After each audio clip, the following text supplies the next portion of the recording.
जय श्री राम, जय श्री कृष्ण।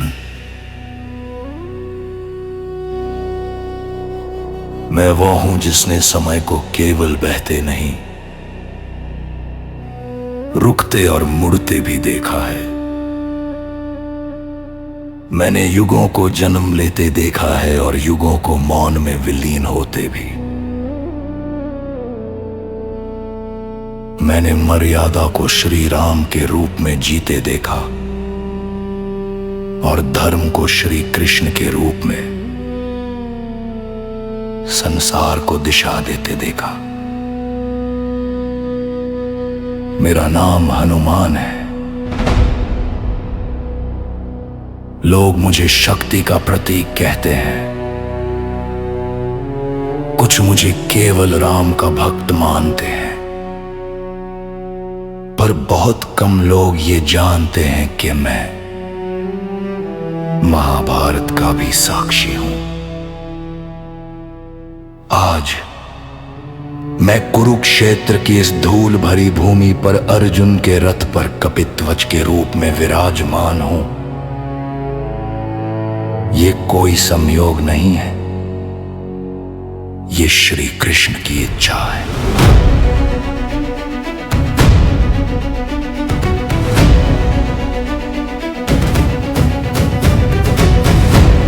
मैं यहां युद्ध करने नहीं आया हूं,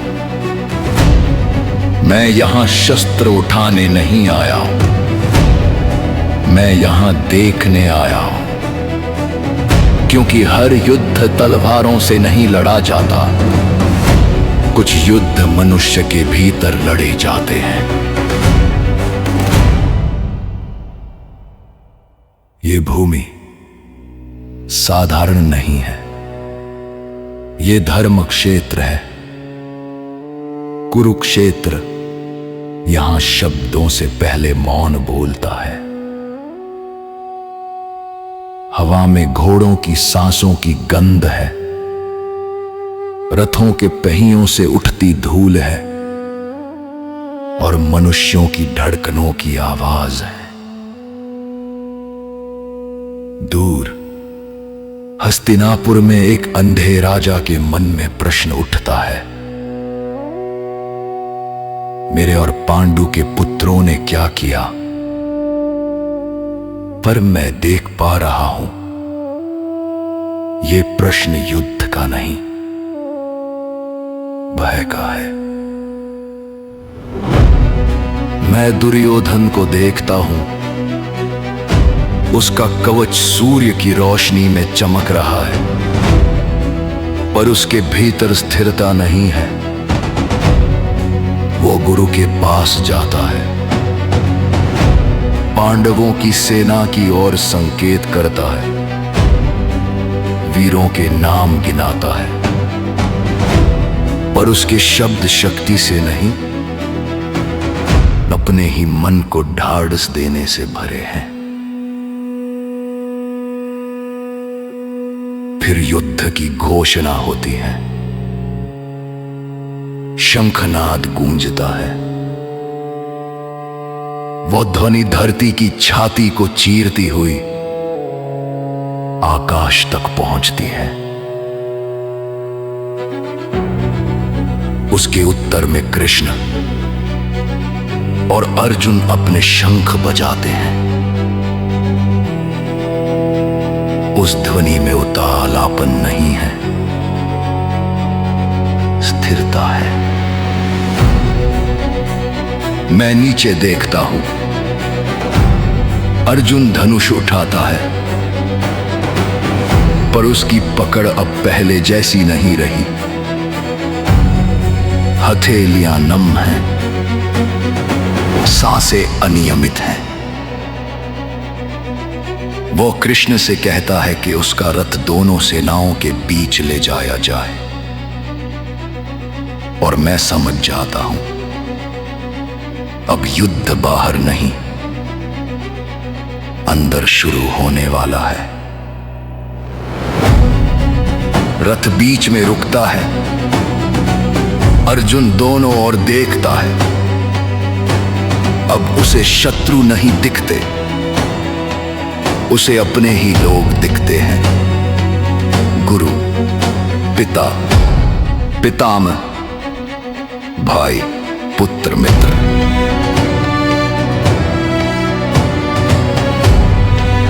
उसकी दृष्टि ठहर जाती है, उसका शरीर शिथिल होने लगता है, मुख सूख जाता है, हाथ कांपने लगते हैं, गंडीह धीरे धीरे उसकी हथेली से फिसलने लगता है। मैंने अनेक युद्ध देखे हैं, पर यह दृश्य सबसे गहरा है।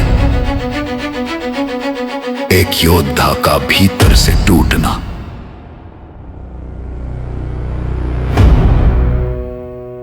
अर्जुन कहता है कि उसे कोई कल्याण नहीं दिखता, न विजय में, न राज्य में, न सुख में। अब वो केवल वर्तमान नहीं देख रहा, वह भविष्य देख रहा है। कुल का नाश, धर्म का क्षय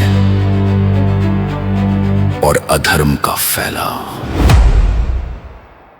इतना कहकर वो धनुष छोड़ देता है,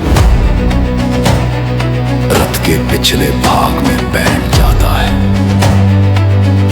उसका सिर झुका हुआ है, चारों ओर हजारों योद्धा खड़े हैं, पर इस क्षण सबसे भारी मौन अर्जुन के भीतर है। यही प्रथम अध्याय समाप्त होता है। और सिख प्रिय है, यहीं से श्रीमद् भगवत गीता का जन्म होता है।